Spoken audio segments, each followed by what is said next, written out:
Yo les trashers. Le truc vraiment cool d'un Pokémon, ce sont les attaques que l'on peut apprendre à nos créatures. On commence l'aventure avec des attaques assez gentilles comme charge ou écrase-face, et on la finit avec séisme, air glaciaire ou hurletant. Des attaques autant voire même plus meurtrières que nos véritables catastrophes naturelles à nous. Vous vous êtes jamais dit que ces attaques étaient bien trop dangereuses, sachant que le dresseur se trouve sans protection, à quelques mètres de son Pokémon? Nous aussi, et voici donc les attaques les plus destructrices que l'on ne devrait jamais apprendre à ces Pokémon.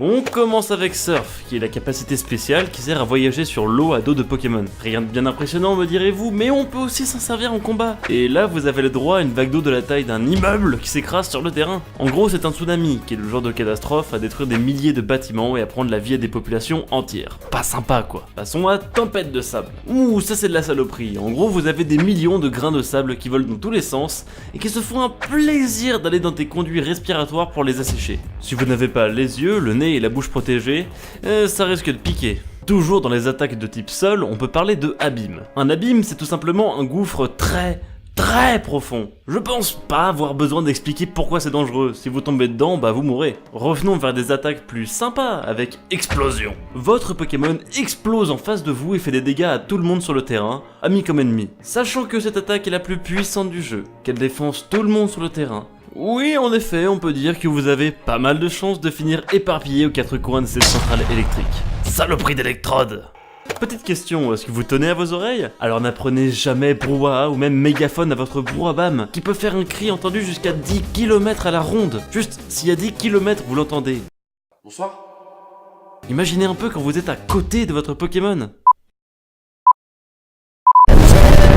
De toute façon, moi j'aime que les Pokémon plantes. Ils sont trop choupis. Ah, ils feraient jamais de mal. Hein, Bulbizarre? Ah oui, tu crois ça? Eh bien, que dis-tu de Tempête verte? Imagine juste des milliers de feuilles d'arbres aiguisées comme le plus tranchant des couteaux qui volent dans tous les sens. C'est cool, non? Attends, j'ai encore plus vicieux. Les attaques par sport, comme parasport, sport coton ou même sport du coup. Un coup de vent et hop, des minuscules particules vivantes entrent dans ton organisme, te paralysent, t'endorment, bref, te contaminent bien salement. Bulbizarre, gros bâtard.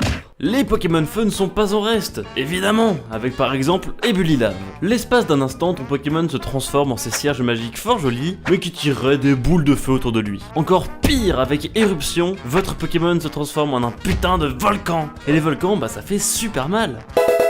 Les catastrophes naturelles, on adore ça! Alors voici Séisme, et sa version qui peut être encore plus destructrice, Ampleur, qui est exactement pareil mais à puissance aléatoire allant de 4 pour la plus faible à 10 pour celui qui casse des bouches. Si vous ressortez vos cours de SVT de 4ème, on peut faire correspondre cette puissance à l'échelle de Richter, qui nous permet de mesurer l'intensité d'un séisme. Mettons que votre Pokémon fasse un Ampleur 4, rien à craindre, ce sont juste des petites secousses. Maintenant, un Ampleur 5-6, déjà c'est chaud, ça fait des dégâts proches du centre du séisme qui est à quelques mètres de vous. Du coup, vous vous dites sûrement, mais et Ampleur 10 alors? Mais putain, c'est même pas dans le tableau! Il s'arrête à 9 avec un séisme qui détruit totalement son centre et également les alentours sur des milliers de kilomètres. Et là je rappelle qu'on parle d'ampleur 10, que même le bon Richter n'a pas anticipé, qui peut être fait par un pauvre taupiqueur. Maintenant, on arrive dans les trucs vraiment très dangereux avec air glaciaire et glaciation. Pour ceux qui ne connaissent pas, une glaciation, c'est une des pires catastrophes qui pourraient arriver, avec la température sur la Terre entière qui diminue et donc les continents qui se gèlent progressivement. Les plantes se meurent, les espèces les plus faibles disparaissent et les plus fortes doivent fuir les terres gelées invivables et désolées. Que du fun! Et il y a encore pire, que dites-vous d'attaques qui utilisent la puissance même de l'univers tout entier, genre gravité. Avec cette attaque, la gravité est amplifiée, c'est-à-dire que vous et les objets autour de vous sont plaqués au sol. Jusque là, ça va, mais imaginez alors les bâtiments, les avions et même les satellites qui n'ont pas été conçus pour de telles conditions et qui s'écrasent sur le sol. Ah oui, et qu'est-ce qu'il y a d'autre qui pourrait tomber? Je sais pas, genre la putain de lune? Un beau caillou de 3474 km de diamètre et de à peine 70 000 milliards de kilos qui te tombent sur la tronche. Permettez-moi de revenir sur mes petits préférés, les trucs qui tombent du ciel. Voici Météore.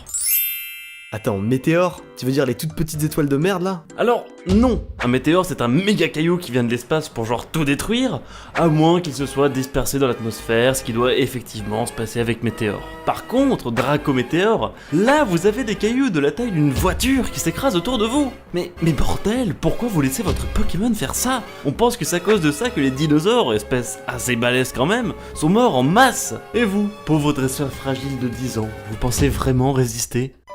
Dratak, utilise Dracométéore. Ok.